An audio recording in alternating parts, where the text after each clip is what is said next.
Hi friends, ಎಲ್ಲರಿಗೂ ಜಯ ಕುಟುಂಬ ವ್ಲಾಗ್ಸ್ಗೆ ಸ್ವಾಗತ.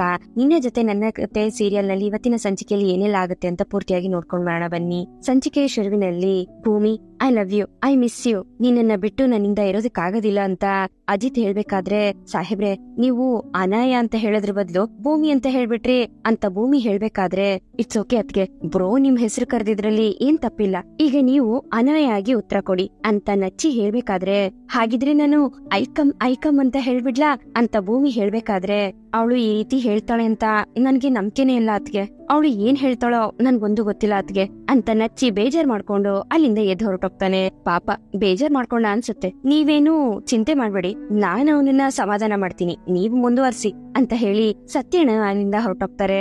ನೋಡಿದ್ಯಾ, ನಚ್ಚಿಗೆ ಆ ಹುಡುಗಿ ಒಪ್ಕೊಂತಾಳೆ ಅನ್ನೋ ನಂಬಿಕೆನೇ ಇಲ್ಲ. ಇನ್ನು ನೀನ್ ಅಲ್ಲಿ ಹೋಗಿ ಏನ್ ಮಾಡ್ತೀಯಾ, ನೀನ್ ಎಲ್ಗೂ ಹೋಗೋದ್ ಬೇಡ, ಇಲ್ಲೇ ಇರು, ನಮ್ಮನೇಲೇ ಇರು ಅಂತ ಅಜಿತ್ ಹೇಳ್ಬೇಕಾದ್ರೆ, ಹೋಗಿ ಸಾಹೇಬ್ರೆ ನೀವು ಈ ನಡುವೆ ಯಾವಾಗ್ಲೂ ಭೂಮಿ ನಿನ್ ಕೈಯಿಂದ ಆಗೋದಿಲ್ಲ, ನೀನ್ ಇದನ್ನೆಲ್ಲ ಮಾಡೋದಕ್ಕೆ ಆಗೋದಿಲ್ಲ ಅಂತ ಈ ರೀತಿ ಎಲ್ಲ ಮಾತಾಡ್ತೀರಾ ಅಂತ ಭೂಮಿ ಕೋಪ ಮಾಡ್ಕೊಂಡು ಹೋಗಿ ಮಲ್ಕೋತಾಳೆ. ಅಜಿತ್ ಹೀಗೆ ಯೋಚನೆ ಮಾಡ್ತಾ ಸೋಫಾ ಮೇಲೆ ಕುತ್ಕೊಂಡಾಗ ಅಲ್ಲಿ ಭೂಮಿ ಮೊಬೈಲ್ ಇರುತ್ತೆ. ಆ ಮೊಬೈಲ್ ಅಲ್ಲಿ ಮತ್ತೆ ಅವಳು ಅಜಿತ್ ನಂಬರ್ ನ ಸೇವ್ ಮಾಡ್ಕೊಂಡಿರೋದನ್ನ ನೋಡ್ಕೊಂಡು ಅಜಿತ್ ಖುಷಿ ಪಡ್ತಿರ್ತಾನೆ. ಈ ಕಡೆ ನಚಿಕೇತ್ ಆಚೆ ಕಡೆ ಸೋಫಾ ಮೇಲೆ ಕುತ್ಕೊಂಡು ವರ್ಕ್ ಮಾಡ್ಬೇಕಾದ್ರೆ ಅಲ್ಲಿಗೆ ಸಂಗೀತ ಅವರು ಕಾಫಿ ತಗೊಂಡ್ ಬರ್ತಾರೆ. ಏ ನಚ್ಚಿ, ನೀನ್ ಹುಡುಗಿಗೆ ಏನೇನ್ ತಿಂಡಿನೇ ಇಷ್ಟ ಹೇಳೋ, ನಾನ್ ಅದನ್ನೆಲ್ಲ ಮಾಡ್ಕೊಡ್ತೀನಿ. ನೀನು ಮತ್ತೆ ಭೂಮಿ ಹೋಗ್ಬೇಕಾದ್ರೆ ಅದನ್ನೆಲ್ಲ ತಗೊಂಡೋಗಿ. ನನ್ ಭಾವಿ ಸೊಸೆ ಅದನ್ನ ತಿಂತಾ ಅವಳೇ ಹೇಳ್ಬೇಕು, ನಾನು ಸೊಸೆ ಆಗೋದ್ರೆ ಈ ಮನೆಗೆ ಸೊಸೆ ಆಗಿ ಹೋಗ್ಬೇಕು ಅಂತ ಸಂಗೀತ ಅವ್ರು ಹೇಳ್ಬೇಕಾದ್ರೆ, mother India why are you so cute, ಅಮ್ಮ ನಿನ್ ಗೊತ್ತಾ ನೀವೆಷ್ಟು ಒಳ್ಳೆ ಅಮ್ಮನೋ ಅದಕ್ಕಿಂತ 10 ಟೈಮ್ಸ್ ಇಲ್ಲ 100 ಟೈಮ್ಸ್ ಒಳ್ಳೆ ಅತ್ತೆ. ನೀವು ಭೂಮಿ ಅತ್ತಿಗೆನ ನೋಡ್ಕೊಳ್ತಿರೋ ರೀತಿ ನೋಡಿದ್ರೇನೆ ಗೊತ್ತಾಗತ್ತೆ, ನಿಜವಾಗ್ಲು ಅನಾಯ ಈ ಮನೆಗ್ ಸೊಸೆ ಆಗಿ ಬರೋದಿಕ್ಕೆ ಅದೃಷ್ಟ ಮಾಡಿದಾಳೆ ಅಂತ ನಚ್ಚಿ ಹೇಳ್ಬೇಕಾದ್ರೆ, ಬರೀ ನನ್ ಸೊಸೆಯಾಗಿ ಮಾತ್ರ ಅಲ್ಲ ಕೊಡೋ, ಈ ದೇವ್ರ ಸನ್ನಿಧಿ ಮನೆತನಕ್ಕೆ ಸೊಸೆಯಾಗಿ ಬರೋದಿಕ್ಕೆ ಅವಳು ಅದೃಷ್ಟ ಮಾಡಿರ್ತಾಳೆ ಅಂತ ಅವಳಿಗೆ ಹೇಳು. ನಚ್ಚಿ, ನೀನ್ ಹುಡ್ಗಿ ಕೈನ ಈ ರೀತಿ ಗಟ್ಟಿಯಾಗಿ ಹಿಡ್ಕೊಂಡು ಅವಳಿಗೆ ಅರ್ಥ ಮಾಡ್ಸೋ, ನಾವಿಬ್ರು ಜೀವನ ಮಾಡೋದಿಕ್ಕೆ ಎಷ್ಟು ಹಣ ಬೇಕೋ ಆಲ್ರೆಡಿ ನನ್ನ ಹತ್ರ ಅಷ್ಟು ಹಣ ಇದೆ, ನಮ್ ಮುಂದಿನ ಕೆರಿಯರ್ನ ನಮ್ಮೂರಲ್ಲೇ ಕಳಿಯೋಣ ಅಂತ ಹೇಳೋ. ಹಾಗೆ ಅವಳಿಗೆ ಇನ್ನೊಂದ್ ವಿಷಯ ಹೇಳು, ನೀನನ್ನ ಬೆಟ್ಟದಷ್ಟು ಪ್ರೀತಿ ಮಾಡೋ ಕುಟುಂಬ ನಿನಗೋಸ್ಕರ ಕಾಯ್ತಾ ಇದೆ ಅಂತ ಹೇಳೋ ಅಂತ ಸಂಗೀತ ಅವ್ರು ಹೇಳ್ಬೇಕಾದ್ರೆ, ಖಂಡಿತ ಹೇಳ್ತೀನಮ್ಮ, ನನಗೆ ಪಕ್ಕ ನಂಬಿಕೆ ಇದೆ, ನಾನ್ ಹೀಗ್ ಹೇಳಿದ್ರೆ ಅವಳು ಮಂಡಿಕ್ಕೆ ಬಂದೇ ಬರ್ತಾಳೆ ಅಂತ ನಚ್ಚಿ ಫೀಲ್ ಆಗ್ಬೇಕಾದ್ರೆ, ನಚ್ಚಿ ಯೋಚನೆ ಮಾಡ್ಬೇಡ್ವೋ, ಅವಳು ಖಂಡಿತ ಇಂಡಿಯಾಗ್ ಬರೋದಕ್ಕೆ ಒಪ್ಕೋತಾಳೆ ಅಂತ ಸಂಗೀತ ಅವರು ಸಮಾಧಾನ ಮಾಡ್ತಿರ್ತಾಳೆ. ಅಷ್ಟರಲ್ಲಿ ಶ್ರವಣ್ ಅಲ್ಲಿಗೆ ಬರ್ತಾನೆ. ಅಕ್ಕ ಇಲ್ಲೇ ಇದೀರಾ ಅಂತ ನಚ್ಚಿ ಶಾಪಿಂಗ್ ಮಾಡ್ಕೊಂಡು ಬ್ಯಾಗ್ ಎಲ್ಲ ತಗೊಂಡ್ ಬಂದಿರ್ಬೇಕಾದ್ರೆ, ಓ ಏನಿದು ಅಮ್ಮ ಮಗ ಇಬ್ರು ಫುಲ್ ಸೆಂಟಿ ಆಗ್ಬಿಟ್ಟಿದಿರಲ್ಲ, ಏನ್ ವಿಷಯ ಅಂತ ಶ್ರವಣ್ ಕೇಳಿದಾಗ, ಏನಿಲ್ಲ ಮಾವ, ನನ್ ಹುಡ್ಗಿನ ಮಂಡಿ ಕರ್ಸ್ಬೇಕಲ್ವಾ, ಅದನ್ನ ಹೇಗ್ ಕರ್ಸ್ಬೇಕು ಅಂತ ನಿಮ್ ಅಕ್ಕ ಎಮೋಷನಲ್ ಕೋಚಿಂಗ್ ಕೊಡ್ತಾ ಇದಾರೆ ಅಷ್ಟೇನೆ ಅಂತ ನಚ್ಚಿ ಹೇಳ್ಬೇಕಾದ್ರೆ, ಓಹೋ ಹೌದಾ, ಗುಡ್ ಬಿ ಪಾಸಿಟಿವ್. ನಿಂಗೆ ಇನ್ನೊಂದ್ ವಿಷಯ ಗೊತ್ತಾ, ನಿಮ್ ಅತ್ತೆ ಕೂಡ ನಾನು ಪ್ರಪೋಸ್ ಮಾಡಿದಾಗ ಒಪ್ಕೊಂಡಿರ್ಲಿಲ್ಲ, 6 ತಿಂಗಳು ಆಟ ಆಡ್ಸಿ ಸತಾಯಿಸಿ ಆಮೇಲೆ ಒಪ್ಕೊಂಡ್ಲು ಅಂತ ಶ್ರವಣ್ ಹೇಳ್ಬೇಕಾದ್ರೆ, ಶಾರದಾ ಅತ್ತೆ ನಿಮ್ಮನ್ನ ಸತಾಯಿಸಿದ್ರ ಯಪ್ಪ ಅಂತ ನಚ್ಚಿ ಹೇಳ್ತಾನೆ. ಹಾ ಸರಿ ಅಕ್ಕ, ಪೂಜೆಗೆ ಎಲ್ರಿಗೂ ಹೊಸ ಬಟ್ಟೆ ತಂದಿದೀನಿ, ನೀನೇ ನಿನ್ ಕೈಯಾರಿ ಎಲ್ರಿಗೂ ಕೊಟ್ಬಿಡು, ನಿನ್ ಮಗ ಒಬ್ಬನಿಗೆ ತಂದಿಲ್ಲ ಅಷ್ಟೇನೆ ಅಂತ ಶ್ರವಣ್ ಹೇಳ್ಬೇಕಾದ್ರೆ, ಅಜಿತ್ಗೆ ಅಂತ ಶ್ರವಣ್ ಹೇಳ್ತಾನೆ. ಅಜಿತ್ಗ ಯಾಕೋ ಅವನಗ್ ತಂದಿಲ್ಲ ಅಂತ ಸಂಗೀತ ಅವ್ರು ಕೇಳ್ಬೇಕಾದ್ರೆ, ಅವನ್ಗೂನು ತರ್ತಿದೆ ಅಕ್ಕ, ಆದ್ರೆ ನಿನ್ ಸೊಸೆ ಬಂದು, ದೊಡ್ಡ ಸಾಹೇಬ್ರೆ ಈ ಸಲ ನಾನೇ ನನ್ ದುಡ್ಡಲ್ಲಿ ಚಿಕ್ಕ ಸಾಹೇಬ್ರಿಗೆ ದುಡ್ಡು ತರ್ತೀನಿ, ಪ್ಲೀಸ್ ನನ್ಗೊಂದ್ ಅವಕಾಶ ಮಾಡ್ಕೊಡಿ ಅಂತ ಹೇಳಿದ್ಲು. ಮೊದಲನೇ ಸಲ ಗಂಡನ್ಗೆ ಅಂತ ಏನೋ ತರ್ತಾ ಇದ್ದಾಳೆ, ಅದಕ್ಕೆ ನಾನ್ ಯಾಕೆ ಅಂತ ಅವಳನ್ನ ಕೇಳಲಿಲ್ಲ, ಸರಿನಮ್ಮ ನೀನೇ ತಗೊಂಡ್ ಬಾ ಅಂತ ಬಿಟ್ಬಿಟ್ಟೆ ಅಂತ ಶ್ರವಣ್ ಹೇಳ್ಬೇಕಾದ್ರೆ, ಅದನ್ನ ಕೇಳಿ ಸಂಗೀತ ಅವ್ರಿಗೆ ಖುಷಿ ಆಗತ್ತೆ. ಒಳ್ಳೆ ಕೆಲ್ಸ ಮಾಡ್ದೆ ಕಣೋ ನಚ್ಚಿ, ನೀನ್ ಬಟ್ಟೆ ಯಾವ್ದು ನೋಡಿ ತಗೋ, ನನಗ್ ಸ್ವಲ್ಪ ಕೆಲ್ಸ ಇದೆ, ನಾನ್ ಬರ್ತೀನಿ ಅಂತ ಹೇಳಿ ಸಂಗೀತ ಅವರು ಅಲ್ಲಿಂದ ಹೊರಡ್ತಾರೆ. ಈ ಕಡೆ ಭೂಮಿ ರೂಮನ್ನೆಲ್ಲ ಸೆಟ್ ಮಾಡ್ಬೇಕಾದ್ರೆ ಅಲ್ಲಿಗೆ ಅಜಿತ್ ಬರ್ತಾನೆ. ಇಂಗ್ಲಿಷ್ ಹೇಳ್ಕೊಡ್ತೀನಿ ಬಾ ಅಂತ ಅಜಿತ್ ಹೇಳಿದಾಗ, ನೀವ್ ನನ್ಗೆ ಇಂಗ್ಲಿಷ್ ಕಲ್ಸ್ಕೊಡೋದು ಸಾಕು, ನೀವು ನನ್ ಮೇಲೆ ಸಿಡ್ಕೋದು ಸಾಕು, ಇಡೀ ದೇಶನೇ ಕನ್ನಡದಲ್ಲಿ ಮಾತಾಡ್ಕೊಂಡು ಸುತ್ಕೊಂಡ್ ಬಂದ್ಬಿಡ್ತೀನಿ, ಆದ್ರೆ ನಿಮ್ ಜೊತೆ ಮಾತ್ರ ಇಂಗ್ಲಿಷ್ ನ ಕಲಿಯೋದಿಲ್ಲಪ್ಪ, ಸಾಕು ಅಂತ ಭೂಮಿ ಮನ್ಸಲ್ಲೇ ಅನ್ಕೋತಿರ್ತಾಳೆ. ಮನ್ಸಲ್ಲಿ ಮಾತಾಡ್ಕೊಳ್ಳೋದ್ರ ಬದಲು ನಾನ್ ನಿನ್ ಪಕ್ಕದಲ್ಲೇ ನಿಂತಿದ್ದೀನಿ, ನನ್ನ ಹತ್ರನೇ ಮಾತಾಡ್ಬೋದಲ್ವಾ, ನೋಡು ಇದು ನಿನ್ಗೆ ಸ್ವಲ್ಪ ಓವರ್ ಅಂತ ಅನ್ನಿಸ್ತಿಲ್ವಾ? ಓಕೆ, ನೆನ್ನೆ ನಾನು ನಿನ್ ಮೇಲೆ ಸ್ವಲ್ಪ ರೇಗಾಡ್ಬಿಟ್ಟೆ, ಬಟ್ ಅದನ್ನೆಲ್ಲ ನೆನ್ನೆನೆ ಬಿಟ್ಬಿಡ್ಬೇಕು, ಅದನ್ನೆಲ್ಲ ಕ್ಯಾರಿ ಮಾಡ್ಕೊಂಡು ಇವತ್ತವ್ರಿಗೆಲ್ಲ ತಗೊಂಡ್ ಬಂದು ಮಾತಾಡ್ದೆಲ್ಲ ಇರಬಾರ್ದು ಅಂತ ಅಜಿತ್ ಹೇಳ್ತಿದ್ರು. ಭೂಮಿ ಮಾತಾಡ್ದೆ ಹಾಗೆ ಇರ್ತಾಳೆ. ಮಾತಾಡಲ್ಲ ಮಾತಾಡಲ್ವಾ ಅಂತ ಅಜಿತ್ ಬೇಕು ಅಂತಾನೆ ಅಲ್ಲಿರೋ ಪಿಲ್ಲೋಗಳನ್ನೆಲ್ಲ ಎಸಿತಿರ್ತಾನೆ. ಆದ್ರೂ ಭೂಮಿ ಅವನ್ ಜೊತೆ ಮಾತಾಡದೆ ಪಿಲ್ಲೋನೆಲ್ಲ ವಾಪಸ್ ತಗೊಂಡ್ ಬಂದಿಡ್ತಾನೆ ಇರ್ತಾಳೆ. ಮತ್ತೆ ಅಜಿತ್ ಮಾತಾಡೋದಿಲ್ವಾ ಅಂತ ಹೇಳಿ ಕಬೋರ್ಡ್ ಅಲ್ಲಿರೋ ಫೈಲ್ನೆಲ್ಲ ತೆಗ್ದು ಎಲ್ಲ ಚಲ್ಲಾಪಿಲ್ಲಿ ಮಾಡ್ತಾನೆ. ಆದ್ರೂ ಭೂಮಿ ಅದಕ್ಕೆ ತಲೆ ಕೆಡ್ಸ್ಕೊಳ್ದೆ ಆ ಫೈಲ್ಗಳನ್ನೆಲ್ಲ ಎತ್ತಿ ವಾಪಸ್ ಅಲ್ಲೇ ಇಡ್ತಾಳೆ. ಏನ್ ಇವಳು ಎಷ್ಟ್ ಮಾಡಿದ್ರೂನು ಮಾತಾಡ್ತಾನೆ ಇಲ್ವಲ್ಲ ಅಂತ ಅಜಿತ್ ನನ್ಗೆ ಕುಡಿಯೋದಿಕ್ಕೆ ನೀರ್ ಬೇಕು ಅಂತ ಹೇಳ್ತಾನೆ. ಆಗ ಭೂಮಿ ನೀರ್ ತಗೊಂಡ್ ಬಂದು ಅವನ್ ಕೈಗೆ ಕೊಡ್ತಾಳೆ. ಅಜಿತ್ ಆ ನೀರಿನ ಲೋಟನ ಪಕ್ಕಕ್ಕಿಟ್ಟು ಏನೇ ಕೆಳಗಡೆ ಹಾಕಿದ್ರು ಎತ್ತಿಡ್ತಿರ್ತೀಯಲ್ಲ, ಈಗ ನೋಡು ಯಾವ್ದನ್ ಕೆಳಗ ಹಾಕ್ತೀನಿ, ನೀನ್ ಹೇಗ್ ಎತ್ತಿಡ್ತೀಯ ಅಂತ ನೋಡ್ತೀನಿ ಅಂತ ಅಜಿತ್ ಹೋಗಿ ಕಬೋರ್ಡ್ ನ ಬೀಳ್ಸೋದಿಕ್ಕೆ ನೋಡ್ತಾನೆ. ಆದ್ರೆ ಅದು ತುಂಬಾ ಭಾರ ಇರೋದ್ರಿಂದ ಅವನಿಂದ ಅದು ಆಗ್ತಿರೋದಿಲ್ಲ. ಅದನ್ನ ನೋಡಿ ಭೂಮಿ ನಗ್ತಿರ್ತಾಳೆ. ಬೇಡ ಬಿಡು, ಇದು ಕೆಳಗಡೆ ಬಿಡಿಸಿದ್ರೆ ನಿನ್ನಿಂದ ಎತ್ತಿಡೋದಕ್ಕಾಗೋದಿಲ್ಲ, ಹೋಗ್ಲಿ ಪಾಪ ಅಂತ ಬಿಡ್ತಾ ಇದೀನಿ ಅಂತ ಅಜಿತ್ ಹೇಳ್ಕೊಂಡು ಸೈಡಿಗೆ ಬರ್ತಾನೆ. ಆಗ ಭೂಮಿ ತನ್ ತಲೆ ಕಟ್ಟಿರೋ ಬಟ್ಟೆನ ಬಿಚ್ಚಿ ಕೂದ್ಲನ್ನ ಒರೆಸ್ಕೊಳ್ಬೇಕಾದ್ರೆ ಅಜಿತ್ ಅವಳನ್ನೇ ನೋಡ್ಕೊಂಡು ಮೈ ಮರ್ತಿರ್ತಾನೆ. ಹಾಗೆ ಅವಳು ರೆಡಿಯಾಗಿ ಇನ್ನೇನು ರೂಮಿಂದ ಆಚೆಗೆ ಹೋಗ್ಬೇಕು ಅಂತ ಅನ್ಕೊಳ್ಬೇಕಾದ್ರೆ ಅಜಿತ್ ಅವಳನ್ನ ತಡಿತಾನೆ ಇರ್ತಾನೆ. ಆದ್ರೂ ಭೂಮಿ ಅಲ್ಲಿಂದ ಹೊರಡೋದಿಕ್ಕೆ ಪ್ರಯತ್ನ ಮಾಡಿದಾಗ ಅಪ್ಸರೆ ಅಂತ ಕರೀತಾನೆ. ಅದನ್ನ ಕೇಳಿ ಒಂದು ಕ್ಷಣ ಭೂಮಿಗೆ ಖುಷಿ ಆಗತ್ತೆ. ಸಾಹೇಬ್ರೆ, ನೀವು ನನ್ನನ್ನ ಅಪ್ಸರೆ ಅಪ್ಸರೆ ಅಂತ ಕರೆದ್ರ ಅಂತ ಖುಷಿಯಿಂದ ಕೇಳ್ಬೇಕಾದ್ರೆ ಅಜಿತ್ ಇವಳು ಫೈನಲಿ ಮಾತಾಡದ್ಲಲ್ಲ ಅಂತ ಅವಳನ್ನೇ ನೋಡ್ತಾ ನಗ್ತಾ ಇರ್ತಾನೆ. ಅಯ್ಯಯ್ಯೋ ಮಾತಾಡ್ಬಿಟ್ನಲ್ಲ ಅಂತ ಭೂಮಿ ತಲೆ ಕಿರ್ಕೊಳ್ಬೇಕಾದ್ರೆ ಅಬ್ಬಾ ನೆಟ್ವರ್ಕ್ ಇಲ್ದಿರೋ ಜಾಗದಲ್ಲಿ 5G ನೆಟ್ವರ್ಕ್ ಸಿಕ್ದಂಗಾಯ್ತು ಅಂತ ಅಜಿತ್ ಹೇಳ್ದಾಗ ಭೂಮಿ ಅಲ್ಲಿಂದ ಹೋಗ್ತಿರ್ತಾಳೆ. ಭೂಮಿ, 1 ನಿಮಿಷ, ಐ ಆಮ್ ರಿಯಲಿ ಸಾರಿ. ನಿನ್ನೆ ನಿನ್ನತ್ರ ಆ ರೀತಿ ರೇಗಾಡಿದ್ದು ನನ್ ತಪ್ಪೆ. ಬಟ್ ನನಗೆ ನೀನ್ ಹೇಗ್ ಅರ್ಥ ಮಾಡಿಸ್ಬೇಕು ಅಂತ ಗೊತ್ತಾಗ್ತಿಲ್ಲ. ಬಟ್ ಐ ಆಮ್ ಸಾರಿ ಅಂತ ಅಜಿತ್ ಹೇಳ್ಬೇಕಾದ್ರೆ, ಸಾಹೇಬ್ರೆ ಈ ಸಲ ನಿಮ್ಮನ್ನ ಕ್ಷಮಿಸ್ತೀನಿ, ಆದ್ರೆ ಮುಂದಿನ ಸಲ ನೀವ್ ಈ ರೀತಿ ಎಲ್ಲ ಮಾಡ್ಬೇಡಿ. ನೋಡಿ, ನೀವಂದ್ರೆ ನನ್ಗೆ ಪ್ರೇರಣೆ. ನಿಮ್ಮಿಂದ ನಾನು ಪ್ರೇರಣೆ ಮಾತುಗಳನ್ನ ಮಾತ್ರ ನಿರೀಕ್ಷಿಸ್ತಿರ್ತೀನಿ. ಅದನ್ ಬಿಟ್ಬಿಟ್ಟು ಅಲ್ಗ್ ಹೋಗ್ಬೇಡ, ಇಲ್ಗ್ ಹೋಗ್ಬೇಡ, ನಿನ್ನಿಂದ ಆಗೋದಿಲ್ಲ, ಈ ರೀತಿ ಎಲ್ಲ ಹೇಳ್ಬೇಡಿ, ನನ್ಗೆ ತುಂಬಾ ಬೇಜಾರಾಗತ್ತೆ ಅಂತ ಭೂಮಿ ಹೇಳ್ಬೇಕಾದ್ರೆ ಅಜಿತ್ ಅದ್ರ ಬಗ್ಗೆನೇ ಯೋಚನೆ ಮಾಡ್ತಿರ್ತಾನೆ. ಸಾಹೇಬ್ರೆ, ನಾನ್ ನಿಮ್ಗೆ ಇವಾಗ ಏನೋ ಹೇಳ್ದೆ, ಅದು ನಿಮ್ಗೆ ಅರ್ಥ ಆಯ್ತಾ ಅಂತ ಭೂಮಿ ಕೇಳಿದಾಗ ಹೂ ಅಂತ ಅಜಿತ್ ತಲೆ ಆಡಿಸ್ತಾನೆ. ಸರಿ, ನಾನ್ ಹೋಗಿ ಇವಾಗ ತಿಂಡಿ ಮಾಡ್ತೀನಿ ಅಂತ ಹೇಳಿ ಭೂಮಿ ರೂಮಿಂದ ಆಚೆ ಹೋಗ್ತಾಳೆ. ಈ ಕಡೆ ಮನೆಯವರೆಲ್ರು ತಿಂಡಿ ತಿನ್ನೋದಿಕ್ಕೆ ಅಂತ ಕುತ್ಕೊಂಡಿರ್ಬೇಕಾದ್ರೆ ಅಪೇಕ್ಷಾ ಬಂದು ನನಗೂ ಬಡಿಸು ಅಂತ ಹೇಳ್ತಾಳೆ. ಆಗ ಭೂಮಿ ಅಪೇಕ್ಷನ್ಗೆ ತಿಂಡಿ ಹಾಕೊಡೋದಕ್ ಹೋದಾಗ ಸಂಗೀತ ಅವ್ರು ಬಂದು ಅವ್ರ ಪ್ಲೇಟ್ ನ ಕಿತ್ಕೋತಾರೆ.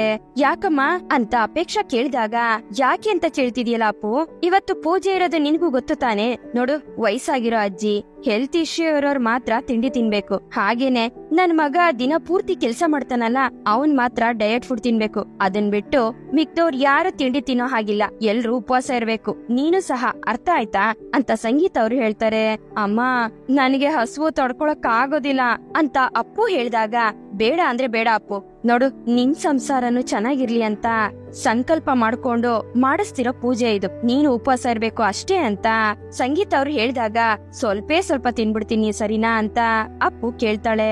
ಹಾಗೆ ಇನ್ನೊಂದ್ ವಿಷಯ, ಇವತ್ತು ಪೂಜೆ ಮುಗಿತಿದ್ದಂಗೆ ನೀನು ನಿನ್ ಗಂಡನ್ ಮನೆಗೆ ಹೋಗ್ಬೇಕು ಅಂತ ಸಂಗೀತ ಅವ್ರು ಹೇಳ್ಬೇಕಾದ್ರೆ, ಸಂಗೀತ ಅವಳು ಸ್ವಲ್ಪ ತಿನ್ಲಿ ಬಿಡು ಅಂತ ರಾಮ್ ನಾರಾಯಣ್ ಹೇಳ್ತಾರೆ. ರೀ, ನೀವ್ ಸುಮ್ನೆ ಇರಿ, ನಿಮ್ಗೇನು ಅರ್ಥ ಆಗೋದಿಲ್ಲ ಅಂತ ಸಂಗೀತ ಅವ್ರು ಹೇಳ್ಬೇಕಾದ್ರೆ, ಅಪ್ಪು ನೀನ್ ಎಷ್ಟೇ ಗುರಾಯಿಸ್ಕೊಂಡ್ ನೋಡಿದ್ರು ಪೂಜೆ ಮುಗಿಯೋ ತನಕ ನಮ್ಮ ಅಕ್ಕ ನಿನ್ಗಂತೂ ಊಟ ಹಾಕೋದಿಲ್ಲ ಅಂತ ಶ್ರವಣ್ ರೇಗಿಸ್ತಿರ್ತಾರೆ. ಅಪ್ಪು, ಮನಸ್ವಿನಿ ಮತ್ತೆ ನಚ್ಚಿನೂ ಉಪವಾಸ ಮಾಡ್ತಿದ್ದಾರೆ, ಜೊತೆಗ್ ನೀನು ಮಾಡು ಅಂತ ರಾಮ್ ನಾರಾಯಣ್ ಹೇಳ್ಬೇಕಾದ್ರೆ, ಹ್ಞೂ ಅಕ್ಕ, ನಾನ್ ನಿನಗೆ ಕಂಪ್ನಿ ಕೊಡ್ತೀನಿ, ಚೇಲ್, 1 ದಿವಸ ತಿನ್ನಿಲ್ಲ ಅಂದ್ರೆ ಕೊಬ್ಬು ಎಲ್ಲ ಕಮ್ಮಿ ಆಗೋಗುತ್ತೆ ಅಂತ ನಚ್ಚಿ ಹೇಳ್ಬೇಕಾದ್ರೆ, ಏನೋ ಅಂದೆ ನೀನು, ನನಗೆ ಕೊಬ್ಬು ಅಂತ ಹೇಳ್ತಿದ್ಯಾ ನೀನು ಅಂತ ಅಪೇಕ್ಷಾ ನಚ್ಚಿ ಕಿವಿನ ಹಿಂಡ್ತಾಳೆ. ನನ್ನ ಬಾಡಿಲಿರೋ ಕೊಬ್ಬಿನ ಬಗ್ಗೆ ಹೇಳ್ದೆ, ನೀನ್ ಯಾಕೆ ಅಫೆಂಡ್ ಆಗ್ತೀಯಾ ಅಂತ ನಚ್ಚಿ ಅಪ್ಪುನ ರೇಗಿಸ್ತಿರ್ತಾನೆ. ಮನಸ್ವಿನಿ, ನೀನು ಉಪವಾಸ ಮಾಡ್ತಿದ್ಯಾ ಅಂತ ಅಪ್ಪು ಕೇಳಿದಾಗ, ಹ್ಞೂ ಅಪ್ಪು, ಅಪ್ಪನ್ಗ್ ಒಳ್ಳೇದಾಗ್ಲಿ, ಅಮ್ಮ ಬೇಗ ಮನೆಗ್ ಬರ್ಲಿ, ಹಾಗೆ ಮನೆಯವ್ರೆಲ್ರಿಗೂ ಒಳ್ಳೇದಾಗ್ಲಿ ಅಂತ ಪ್ರಾರ್ಥನೆ ಮಾಡ್ಕೊಂಡು ನಾನು ಉಪವಾಸ ಮಾಡ್ತಿದೀನಿ ಅಂತ ಅಶ್ವಿನಿ ಹೇಳ್ಬೇಕಾದ್ರೆ, ಕಂದ, ನಿನ್ಗಿರೋ ಒಳ್ಳೆ ಮನ್ಸ್ಗೆ ಆ ದೇವ್ರ ಮೆಚ್ಚಿ ಅಮ್ಮ ಎಲ್ಲಿದ್ರು ಕಳಿಸ್ಕೊಡ್ತಾನೆ, ನೋಡ್ತಾ ಇರೋ ಅಂತ ಶ್ರವಣ್ ಹೇಳ್ತಾರೆ. ಅಬ್ಬಬ್ಬಬ್ಬಬ್ಬ, ಡೌರಾಣಿ, ಇವಳ ಬಗ್ಗೆ ಗೊತ್ತಿಲ್ದೆ ಹೋಗಿದಿದ್ರೆ ನಾನು ನಿಜ ಅನ್ಕೊಂಡು ಯಾಮಾರ್ಬಿಡ್ತಿದ್ದೆ ಅಂತ ದೇವಯಾನಿ ಮನ್ಸಲ್ಲೇ ಅನ್ಕೋತಿರ್ತಾಳೆ. ಅಷ್ಟ್ರಲ್ಲಿ ಅಲ್ಲಿಗೆ ಅಜಿತ್ ಬರ್ತಾನೆ. ಎಲ್ರಿಗೂ ಗುಡ್ ಮಾರ್ನಿಂಗ್ ಅಂತ ಹೇಳ್ಕೊಂಡು, ಏ ಭೂಮಿ, ನೀನ್ ಯಾಕೆ ನಿಂತ್ಕೊಂಡಿದ್ಯಾ, ನೀನು ಬಾ ತಿಂಡಿ ಕುತ್ಕೋ ಅಂತ ಅಜಿತ್ ಹೇಳ್ಬೇಕಾದ್ರೆ, ಸಾಹೇಬ್ರೆ ಇವತ್ತು ಮನೇಲಿ ಪೂಜೆ ಅಲ್ವಾ, ಅದಕ್ಕೆ ನಾನು ಉಪವಾಸ ಇದೀನಿ ಅಂತ ಭೂಮಿ ಹೇಳ್ಬೇಕಾದ್ರೆ, ಅಲ್ಲ ಉಪವಾಸ ಮಾಡ್ಬೇಕಾಗಿರೋದು ಮನೆಯವ್ರಲ್ವಾ ನೀನು ಅಂತ ಅಜಿತ್ ಸತ್ಯನ ಹೇಳ್ಬಿಡ್ತಿರ್ತಾನೆ. ಅಷ್ಟ್ರಲ್ಲಿ ಅಲ್ಲಿಗೆ ನಿಲ್ಲಿಸ್ತಾನೆ. ಏನೋ ಅಜಿತ, ಮನೆಯವ್ರಿಗ್ ಮಾತ್ರ ಅಂದ್ರೆ ಏನ್ ಅರ್ಥ? ಓ, ಅಲ್ಲಿಗೆ ಭೂಮಿ ಈ ಮನೆಯವಳಲ್ಲ ಅಂತ ನೀನೇ ಡಿಸೈಡ್ ಮಾಡ್ಬಿಟ್ಯಾ? ಅಂದ್ರೆ ನಿಜಕ್ಕೂ ಭೂಮಿ ಯಾವತ್ತೂ ಈ ಮನೆಯವಳಾಗೇ ಇಲ್ವಾ ಅಂತ ಅಪ್ಪು ಡೌಟ್ ಅಲ್ಲಿ ಕೇಳ್ತಾಳೆ. ಏಯ್, ಏನೋ ವಯಸ್ಸಲ್ಲಿ ಚಿಕ್ಕ ಹುಡುಗ ಬಾಯ್ ತಪ್ಪಿ ಏನೋ ಹೇಳ್ಬಿಟ್ನಪ್ಪ. ಏನಮ್ಮ ನೀನು ಟೋಟಲ್ ಮೀನಿಂಗ್ ಚೇಂಜ್ ಮಾಡ್ಬಿಡ್ತೀಯಾ? ನೋಡು, ನಾನ್ ಹೇಳಿದ್ದು ಮನೆಯವರು ಅಂತ ಅಲ್ಲ, ಮನೇಲಿ ಇರೋರು ಅಂತ. ಮನೇಲಿ ನಿಂತರ ಕೆಲ್ಸಕ್ಕೆ ಏನು ಇಲ್ದೆ ಮೊಬೈಲ್ ನೋಡ್ಕೊಂಡು ಟೈಮ್ ವೇಸ್ಟ್ ಮಾಡ್ತಿರಲ್ಲ ನಿಮ್ಮಂತವ್ರು, ಆ ತರ ಮನೇಲಿರೋರು ಅಂತ ಹೇಳಿದ್ದು.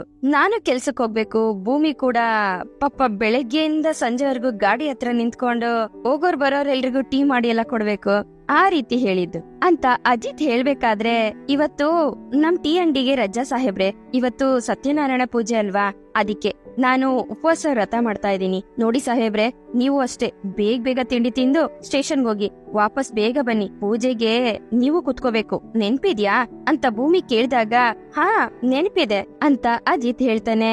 ಭೂಮಿ ನನ್ ನಿಜವಾದ ಹೆಂಡತಿ ಅಲ್ದೆ ಹೋದ್ರು ಈ ಮನೆ ಪೂಜೆ ಪದ್ಧತಿಗಳನ್ನ ಇಷ್ಟು ಸೀರಿಯಸ್ ಆಗಿ ಮಾಡ್ತಿದ್ದಾಳೆ. ನನ್ ಮೊದಲನೇ ತುತ್ತು ನಿನಗೆ ಅಂತ ಹೇಳಿದ್ದೆ, ಈಗ ಅವಳು ಉಪವಾಸ ಇರ್ಬೇಕಾದ್ರೆ ಅವಳನ್ನ ಬಿಟ್ಟು ನಾನ್ ಹೇಗ್ ತಿಂಡಿ ತಿನ್ಲಿ ಅಂತ ಅಜಿತ್ ಮನ್ಸಲ್ಲೇ ಅನ್ಕೋತಿರ್ತಾನೆ.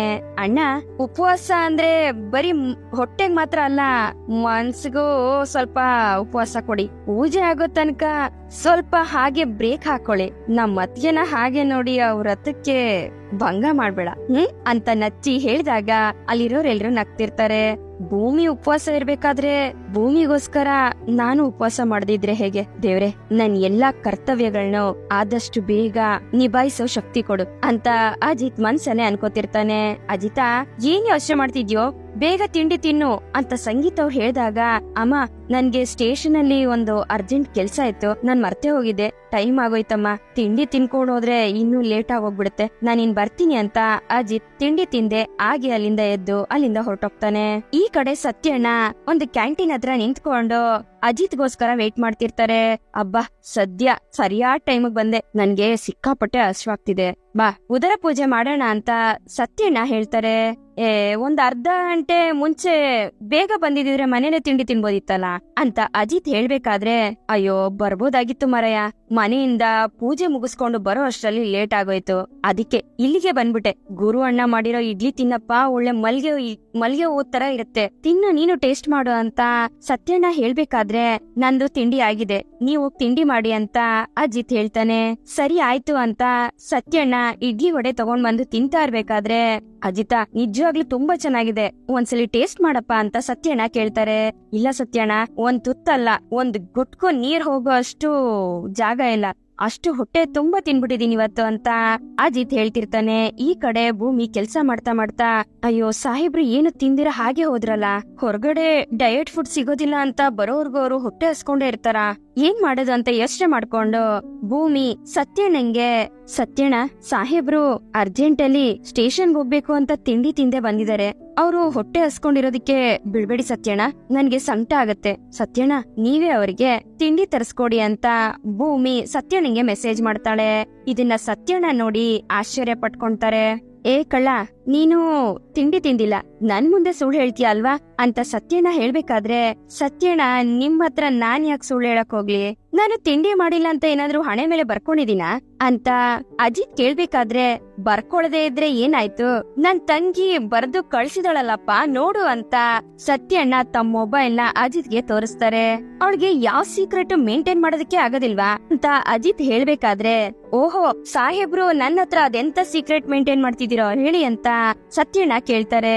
ಅಲ್ಲ ಸತ್ಯಣ್ಣ, ನಿಮ್ ಹತ್ರ ನಾನ್ ಯಾಕೆ ಸೀಕ್ರೆಟ್ ಮೇಂಟೈನ್ ಮಾಡ್ಲಿ ಹೇಳಿ, ಆ ತರದ್ದು ಏನು ಇಲ್ಲ ಅಂತ ಅಜಿತ್ ಹೇಳ್ಬೇಕಾದ್ರೆ, ಓಹೋ ನೀವು ಭೂಮಿನ ಲವ್ ಮಾಡ್ತಿದ್ದೀರಾ ಅಂತ ಸತ್ಯಣ್ಣ ಹೇಳ್ಬೇಕಾದ್ರೆ ಅದನ್ನ ಕೇಳಿ ಅಜಿತ್ಗೆ ಶಾಕ್ ಆಗತ್ತೆ. ಅಂದ್ರೆ ನೀವು ಭೂಮಿನ ಲವ್ ಮಾಡ್ತಿದ್ದೀರಿ ಅಂತ ನಾನ್ ಹೇಳಕ್ಕಾಗತ್ತಾ? ಇಲ್ಲಪ್ಪ, ಮನೇಲಿ ಏನು ತಿಂದೆ ಇಲ್ಲಿಗ್ ಬಂದು ಉಪವಾಸ ಸತ್ಯಾಗ್ರಹ ಮಾಡ್ತಿದ್ದೀರಲ್ಲ, ಏನ್ ಸಮಾಚಾರ? ನೋಡಿ ಸಾಹೇಬ್ರೆ, ಈ ಸತ್ಯನ್ ಮುಂದೆ ಯಾವ ಸತ್ಯನು ಮುಚ್ಚಿಡೋದಕ್ ಆಗೋದಿಲ್ಲ, ಅದನ್ನ ತಿಳ್ಕೊಳ್ಳಿ ಅಂತ ಸತ್ಯಣ್ಣ ಹೇಳ್ತಿರ್ತಾರೆ. ನಾನು ಉಪವಾಸ ಮಾಡ್ತಿದೀನಿ ಅಷ್ಟೇ ಅಂತ ಅಜಿತ್ ಹೇಳ್ದಾಗ ಅದನ್ನ ಕೇಳಿ ಸತ್ಯಣ್ಣಂಗೆ ಶಾಕ್ ಆಗತ್ತೆ. ಏನು ಉಪವಾಸನ?